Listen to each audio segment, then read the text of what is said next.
With a new expansion comes another Astrologian rework, and Dawnthrower is no exception. But this video is not about the future rework of Astrologian, but the too many iterations of a job since its debut. So let's open the history book of Eorzea and allow me to take you back to where it all began. Astrologian was introduced in the Heavensward expansions alongside two other jobs, which are Dark Knight and Machinist, and that was 8 years ago. Also, the level cap back then is just 60 instead of today's 90s. So you might think that back then the system might not be as complicated due to the level cap, right? Well, no. The card system in Heavensward may be the most complicated than any other versions of the job so far, due to how it worked and lack of the job gauge back then. Yes, you hear me right. In Heavensward expansion and Realm Reborn, there is no job gauge. The feature had only been added since the release of Stormblood. So you can probably know by now what I mean by complicated, even though there's a less button to press compared to other expansions. Moreover, as you might have heard that in the early days of Astrologian, each card has different effects. Allow me to briefly explain. Balance makes you hit harder, Arrow makes you hit faster, Spear makes you non-DCD faster, Viewer is Lucid Dreaming, Spire helps you regain TPs, and Bowl gives you mitigation. As you can see, this is a lot more effect than what we have today in Endwalker, and the flexibilities and the game knowledge required to play this job is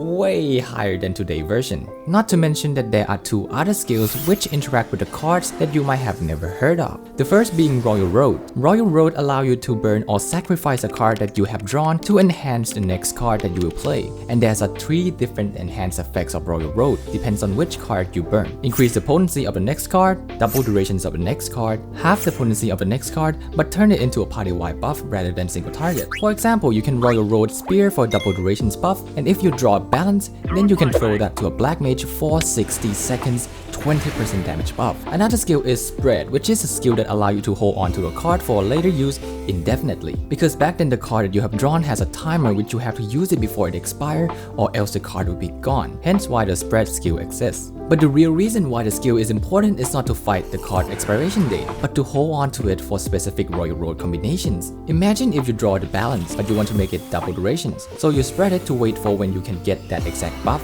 from Royal Roads. But that is it for Heavensward era. And now let us fast forward 2 years from Dragonsong War to the eastern front of Stormblood.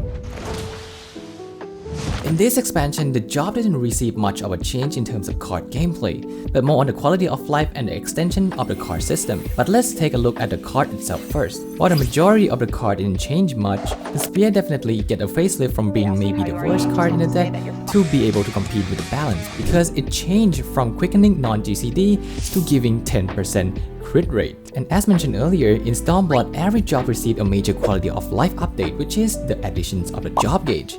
And this is the Astro gauge back then. This is your drawn card, here is your spread slot, above here is Royal Road effects, and here is the Minor Arcana. We'll talk about that in a minute. Not only that, this expansion also introduced the infamous Undraw skill to the game as well. But not only one flavor of Undraw, but 3 flavors of Undraw for the corresponding skills. We even have buttons to get rid of the buttons. Like delete your spread, delete your draw, delete your road, just delete. Yeah, what he said. Alright, moving on to the new skill in Stormblood. Minor Arcana and Sleep Draw were introduced in these expansions. Minor Arcana work like today's Astro.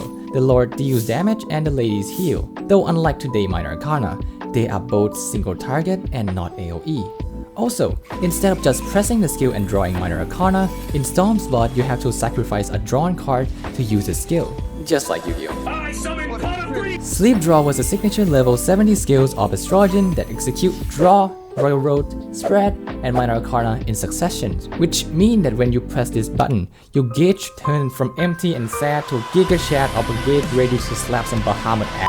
And that sums up the Stormblood expansions. Although there is not a lot of changes in these expansions, but the quality of life and the expanded card mechanic was a welcome addition.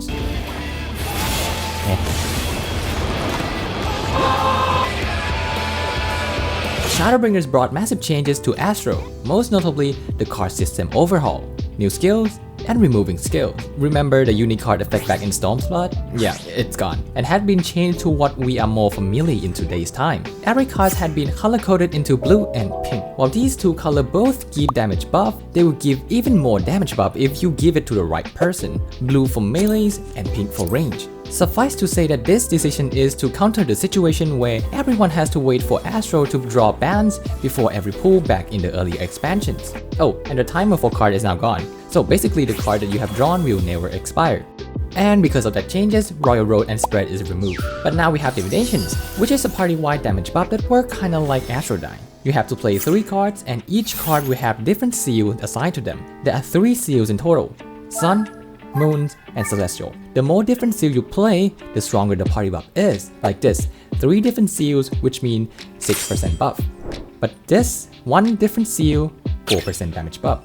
Now, let's talk about the skill that had been changed during this time. Due to the removal of Royal Road and Spread, Sleep Draw had to inevitably be changed. The skill in the early days of Shadowbringer changed it to essentially turning Astro into Machinist for 30 seconds. Because Sleep Draw then will give you a buff that allows you to draw 3 cards in succession regardless of your draw cooldown. So basically, early Shadowbringer Astrologian can draw and play a total of 5 cards in their opener, 2 from their normal draws and 3 from Sleep Draw. This version of Sleep Draw however changed again in later patch, which make it into a skill that draw guaranteed different seal card instead of drawing the whole deck. Another skill that received quite a change is Minor Arcana. Minor Arcana changed from turning normal card to damage or heal to turning normal card into a super buff card. Because if you Minor Arcana a blue card, turning it into a Lot of Crown, it will give the damage buff of melee job by 8% from the usual 6% of normal card. And the same go for pink cards and Lady of Crown. I think most of us here are familiar with the Endwalker Astrologians. Card systems stay the same like Shadowbringers, but Minor Arcana revert back to the Stormblood versions when it deal damage and heal. But now it's AoE and you don't need to sacrifice a card. Divination is no longer luck dependent and give a flat 6% damage increase to the party. Then with the loss of RNG fun of Divinations, we have been given Astrologian to play with instead, which is a personal buff that gives different effects based on how many different seals you play. Astrologian has come a long way since its debut, as well as Astrologian main who stick to their job for more than 8 years now. But still, we cannot forget that in Dawn Trail, Astrologian will receive yet another extensive adjustment. And if you want to hear my thought on Astrologian in Dawn Trails or other job, you can check this video out. And with that said, I'll see y'all later. And thank you Winsome Witherbird, Innocent, and Kaching911 for supporting the channel.